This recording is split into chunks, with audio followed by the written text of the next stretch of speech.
Hi guys, welcome back. Today we're going to do some testing, and it was brought up to me by many people in my comment section, in my email, that if you possibly use gesso over the coloring book paper, you can either one, get good texture, or it'll protect cheaper paper.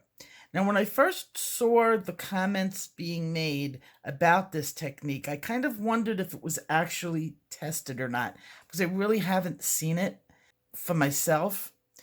And the second thing that raised my eyebrow just a bit was the fact that the clear gesso has a lot of moisture in it. So it kind of scares me to paint over coloring book paper. I could see it coloring over like maybe something thicker or heavier as it was clearly meant to be, but I have my suspicions it's not going to work on cheap paper. So today we're going to test out this tip and this hack, because if it works out, it's going to be great for everybody saving coloring books.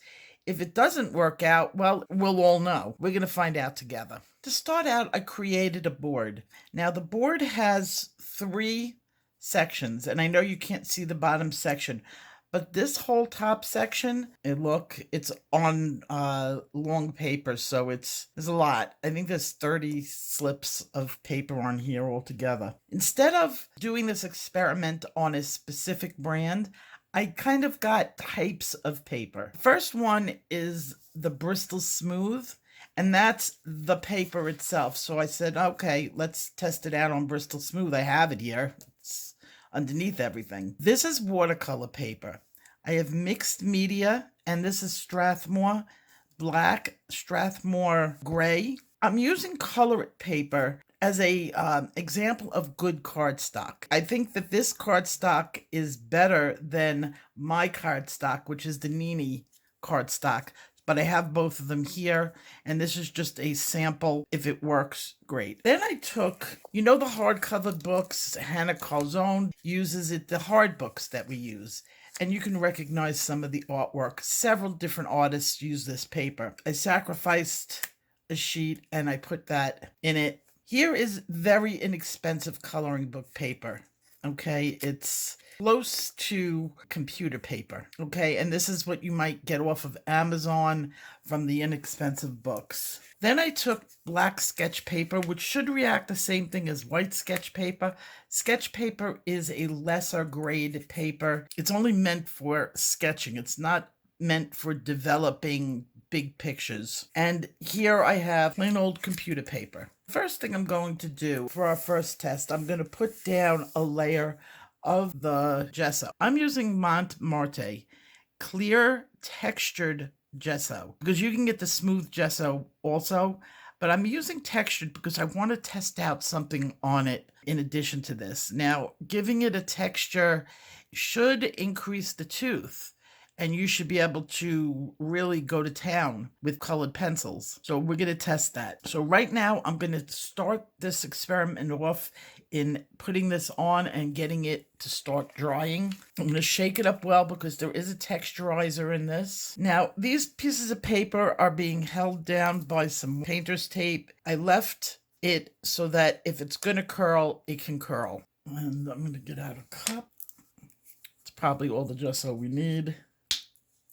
And I'm going to just go over it as if I was priming paper. An important thing to look at is does it stain the paper? Because I've had mediums on the paper that in different situations would have been great, but did leave stains on paper. So this is supposed to dry completely clear. And that's one of the reasons I gave it some black paper in here to see. It's regular cardstock. This is coloring book. Now, also another thing that is in this test, that should be in this test if I was using a full sheet of paper, is how much the whole entire thing buckles.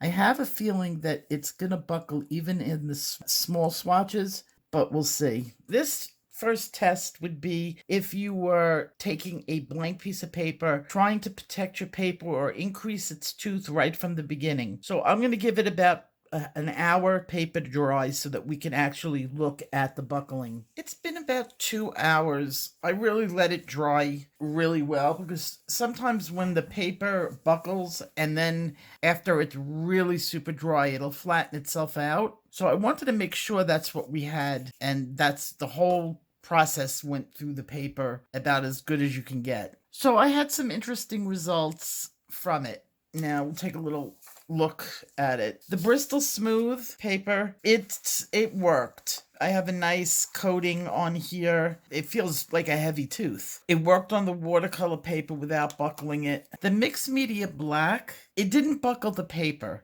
but it did leave a very hazy film. So if you're only doing, say you're using a white pencil and you're not going really heavy onto the paper itself, that's what's nice about having the toned paper, is you don't have to completely draw everything. You want to use some of that black in it, you're going to get a little bit of a haze on it. So would I use this on my mixed media paper? Probably not. It's not good for the black, but why would I? Like, these are good papers. These are artist grade papers. I don't need to gesso it right from the beginning. Now we're looking at the coloring paper and some of the things that people just get out of books. And that's where this test really needed to be. On the colored paper, which I think is really good cardstock, I didn't see that much buckling. I'm used to doing mixed media on colored paper. It buckles ever so slightly, but flattens out really well. So if you are going to use some mixed media on it, you can use the colored paper. So I would consider this over in the good paper section, and it's reacting the same way. Now we're getting over to the cardstock, and this is everything that people who are in the coloring book world often color on. And you could see on the cardstock, the Nene cardstock, it's completely buckled and it's completely dry, and I don't like the way it feels. Even though this was taped out, this is just a small section. I could just imagine what it would do on a whole card. Not happy with it. On the Hannah Carzone or the hardcover books, the paper, I don't like at all. This feels like it just lifted, discolored. It's really wonky. It did not dry well at all. So I wouldn't use it on that. This is cheap coloring paper that you would get on Amazon. Absolutely not. I don't like the way it even made the paper just feels like it's destroyed. Black sketch paper, the same thing. Not only did it lift and destroy the actual paper because of the moisture, it discolored in the same exact way as the mixed media paper. And of course, if these didn't work, computer paper is just, it's history. Not good. So as far as coloring the page with it, putting this on the page before you color it, I'm going to say it's a no.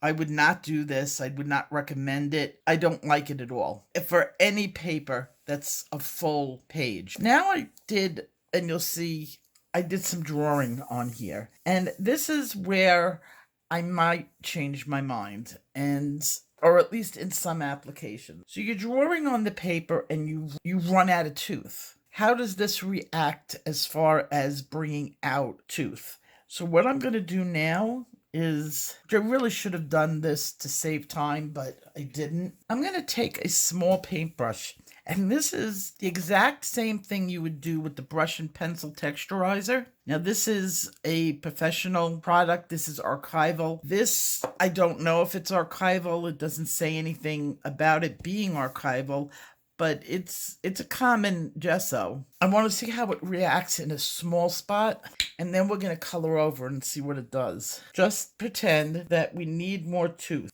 on everything. So I'm gonna just color over the pencil itself.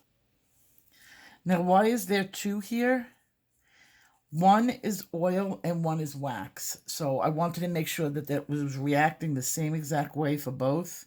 So the light blue is Starjoy Gold and the dark blue is Luminous. Okay, I'm going to let that dry and I will be back. Okay, part two, it's dry. So I'm going to take a look at how it reacted over pencil, and then we're going to take a look at how it reacts with pencil being put on top of it. So we have the Bristol Smooth. What I have noticed that it did bring out both the luminous, well, not so much Star Joy, well, a little bit in Star Joy. It did activate the color in the pencil. So you have to be very careful about that if you're using it on your paper as a texturizer to areas that you want to continue to work. It will start to move the color.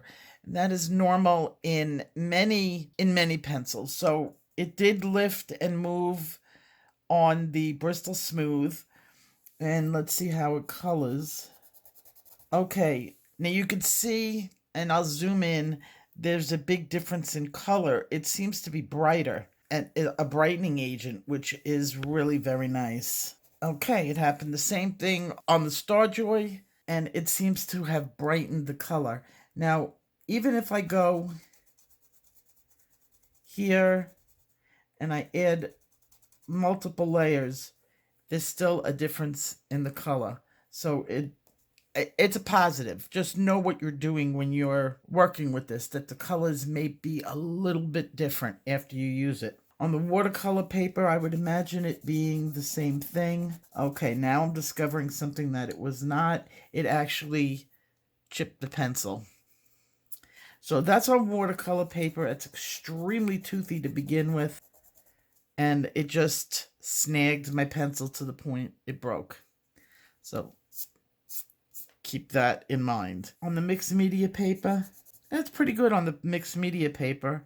Interested in... Oh, look how bright that becomes. So let's...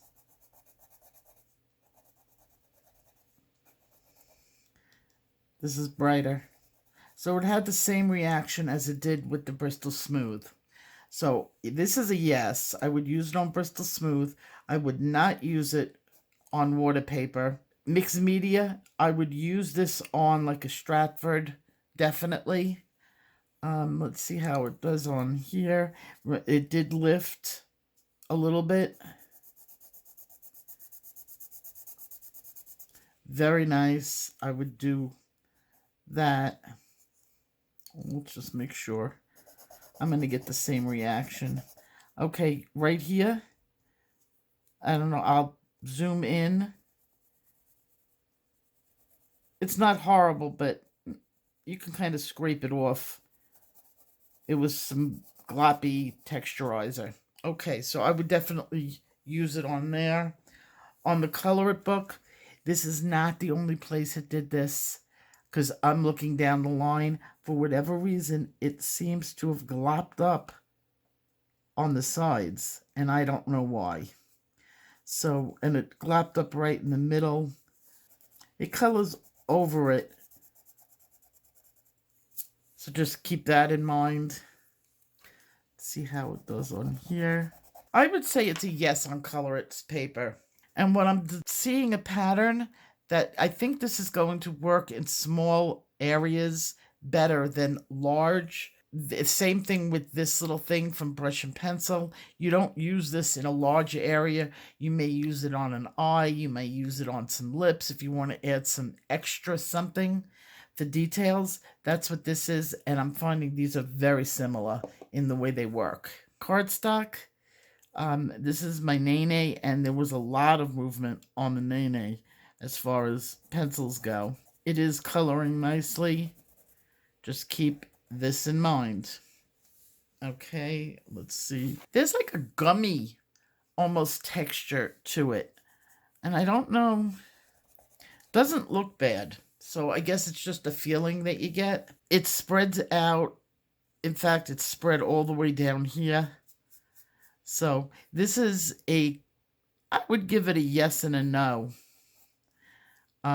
It would be up to you, and just to be very careful with using it.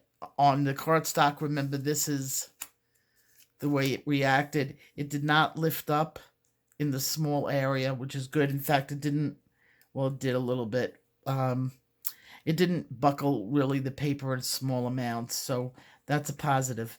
Here's where I don't like it. Look right there. It completely stained the paper. And I don't know why it did that. Well, actually, in small areas, this works nice.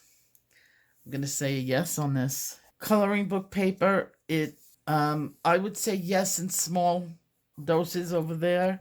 The same with the black sketch. Now this is the one, the computer paper, and I don't know how many people are really coloring on computer paper, but you get what you get. And it did that gloppy mess all the way through it.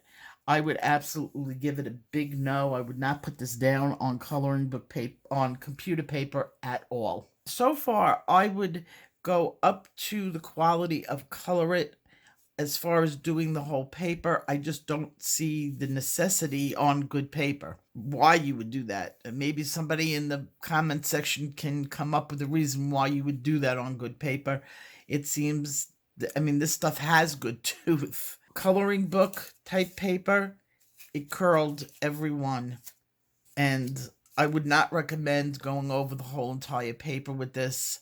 I do recommend going down the entire line, using this in small areas on every one of this. It did what it said it was going to do, and this is where you will be very happy to use this. So that was a very interesting comparison. It did improve tooth of the paper. It did not improve quality of the paper. It did warp in some cases, not in all, and it does stain on black paper.